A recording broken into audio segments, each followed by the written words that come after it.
Hey, what's up guys? Is this a shot that you want to learn?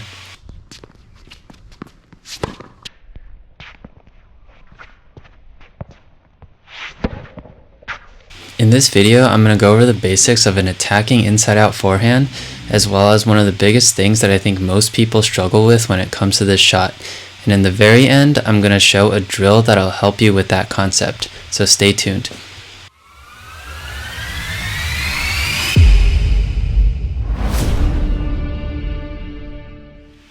Hey guys, what's up? So I'm going to start out by talking about footwork. Here we have a video of Matthew going into his inside-out drive forehand, and then later I'm going to show you a video of me going into my forehand. So you're going to notice that we have two different footwork patterns actually, and we're going to go through Matthew's first. So if you look at Matthew's footwork, you're going to notice that they're back pedal steps.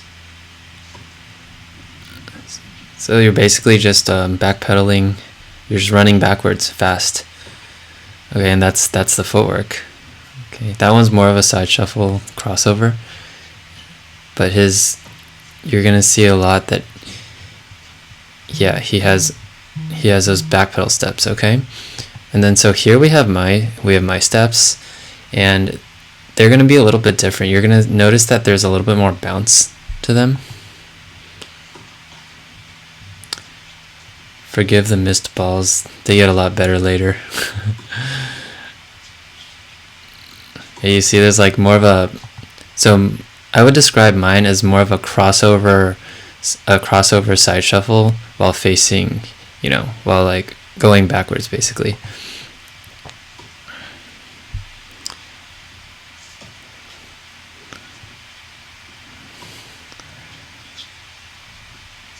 Yep.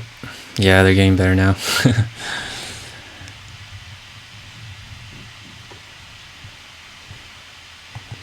Okay, so since I think the back pedal is a little bit more straightforward, let's go through mine in slow motion, just so you guys can kind of see. This one was a little bit different, but see, it's like a rhythm. It's almost like a rhythm step right here. And there's a little bit more hop.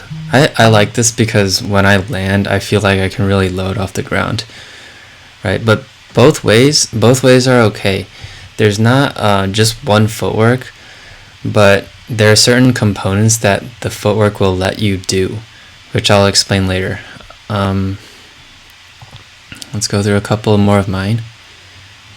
See, like that one, I take more steps. I hit it terribly, but I take more steps. Yeah, there we go. And I have like a karaoke backward step there, which is a little bit, that was more of like an adjustment thing, so it's a little more advanced on the fly. So don't have to pay too much attention to that, just pay attention to the crossover step that gets me there. So two different footwork patterns right there, but the similarities that have to happen, which we both do, come in the preparation, right? So let's go back to Matthew's, and then you're going to see right after his split step, his shoulders start to turn as soon as he goes into the back pedal step. See, he's turning. So your preparation is happening during your movement phase.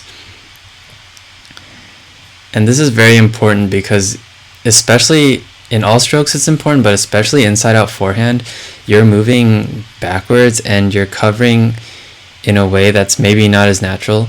So you have to have your racket has to be ready to accelerate as soon as you get to that point. So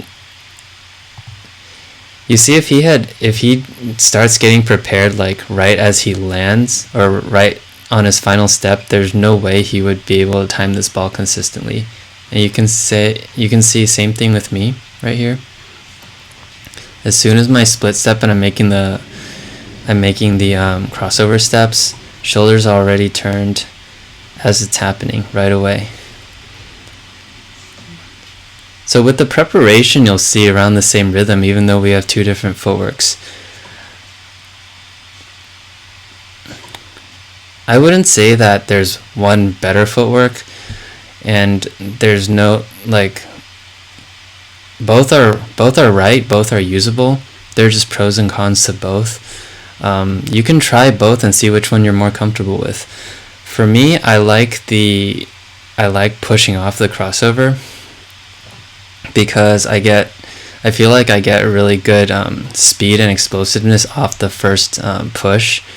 Allows me to get around, and when I land, I can go straight into my set, load, and hit. The issue with this one is you have to know how far you're going to do the crossover step push. So you're basically almost jumping backwards with that crossover step, and you have to land in the right place. So if you have a little more trouble, if your spatial awareness is not as good and you land in the wrong place, it could be very tough. So you have to decide whether you want to practice doing it, or if this is something you want to start incorporating into matches. With the back pedal steps, it's a little more constant movement, but I think it allows you to be adjusting at like a more consistent rate as you're going back to the ball, right? You can see nothing too sudden, nothing crazy here, but he's still able to load when he gets to the end, which is because he's already turned, like everything's facing the right way, he can just get down and hit. But since the movement's a little more constant, I think it's easier for some people to understand the step and to replicate it. I think mine might get me a little further out a little bit faster, but the timing might be a little more difficult to master. But these are just my opinions on the steps. You could do it either way, and if there are more, there might be other steps out there as well. I'm just highlighting these two. So we've talked about the steps and the preparation. The next step is to look at the spacing, which leads directly into shifting your weight correctly. So spacing is really important, because if you don't space correctly, you can't shift your weight into the ball comfortably. Especially, like, the biggest problem or the biggest mistake I see 90% of people have is on the inside out, they're too close to the ball. Because you want to shift back in for the inside out, you have to be a little further from the ball when you stop. And this time you're going away from the ball rather than going to the ball initially, right? Because it's an inside out and you're backpedaling or you're backing up. So you have to stop and shift your weight back in, and most people tend to stop too close to the ball. And it doesn't allow them to shift their weight, because if you contact too close, you're going to come off to the left. So here I have Matthew doing a drill, which is really helpful in creating good habits and creating good weight shift off the first inside out ball. So the drill is, you can do this yourself too if you have a cone here, but I'll explain this later. If you have a friend to toss you balls, have them toss you the inside out, and right after you hit the inside out with a faster timing than usual, just have them drop a ball that's short. So this will force you to think about, oh wait, like I have to move my weight continuously there even after the shot in order to get that short ball, or else it's just really awkward because you hit and your weight's back and then you have to pull it forward to go get that short ball. This makes your mind conscious that you have to, it's almost like a running start. You're like all the way left and then you go all the way to the right. You subconsciously think, oh, I need to go for that next ball. So in order to even do the drill correctly or comfortably, you're naturally going to start spacing better and better, which is further away from the ball than for most people, because mostly they space too close. So this will, since you know you have to go forward, you're gonna give yourself a better space to do so. So here, see, he's close to that, and then there's like a delay, right? This is the first time he's ever done this drill, so don't be too hard on him, but I mean, he starts doing it pretty well after a while. And both of us could use so many more reps in this drill. Like, I haven't done it in forever, and yeah, see, that one was a little bit better. That the quality of that ball was good too, really good. Okay, so let's see if I can do this. There we go. That was good. See my spacing? It seems really far at first. Wow, that was amazing. Just kidding. See, I'm like pretty left of the ball, and I try to get back in one motion. So rusty. This is sad. There you go. That was better. Good. Good. I have trouble in matches committing to getting that weight shift. It's a full commitment there because it's so easy to miss this shot. Here's a slow motion. See, like, let's look at that again. Let's go back slightly. So I want you to see I'm shifted out to the left, and then after the load, I'm pushing myself back in.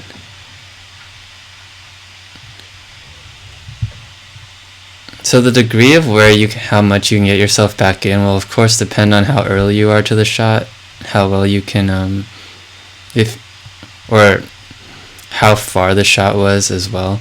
Sometimes if you find yourself late, like you have to pull back into the left just to adjust a little bit, but at that point you're not going to be going in. But it's good to practice as if you are. Yeah, that one was a good one. I like that one.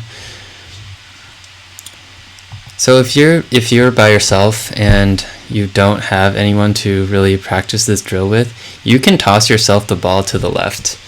Like, you can toss yourself the ball to the left, go around, and just put a cone somewhere in the front where you feel the time pressure to, right after you hit the ball, to run in and hit a shadow swing over that cone.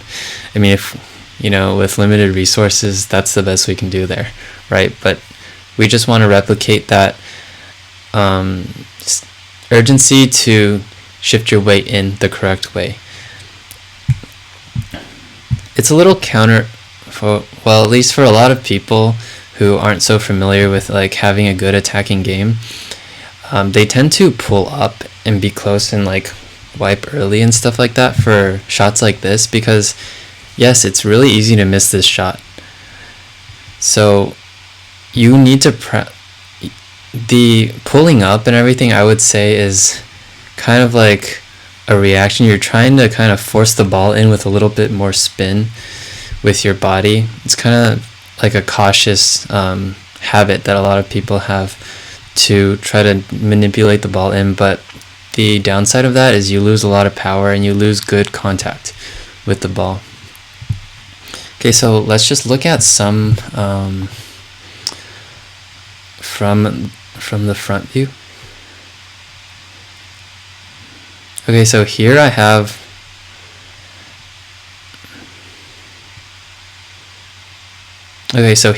some from just the front, and we're gonna look.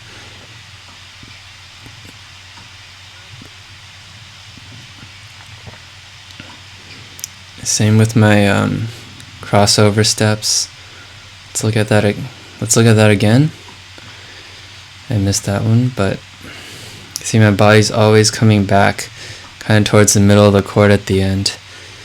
And notice most of these shots, like, my body's almost by the sideline, but I'm always trying to get back in. Of course, in a match situation, it's going to be hard to do that unless you're anticipating. So inside out forehands are usually anticipated shots, because if you're going to be late hitting this shot, you're putting yourself way out of position. Okay, I think we have Matthew on this shot next. All right, let's watch.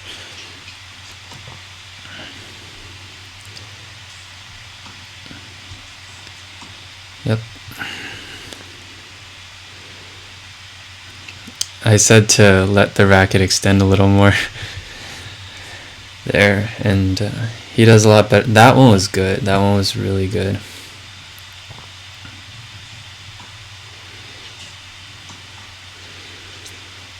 So yeah, another thing to point out is when you get to that position at the very end, the power comes from loading. The power comes from legs, hips, and shoulders, right?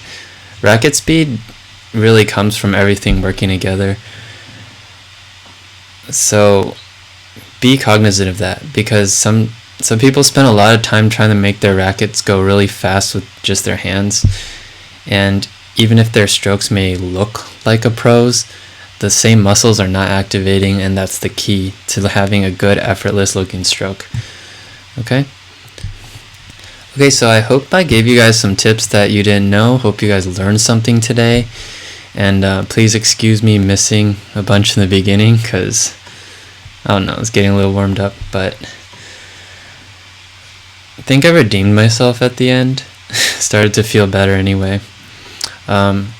Hopefully you guys can, go out and try the drill, because if you can do this drill right, then I really think all your attacking shots will improve, not just the inside out forehand. But this is a shot that a lot of more casual players really struggle to hit, just because of the backward movement component of it, and shifting your weight from like completely going to one side to the other.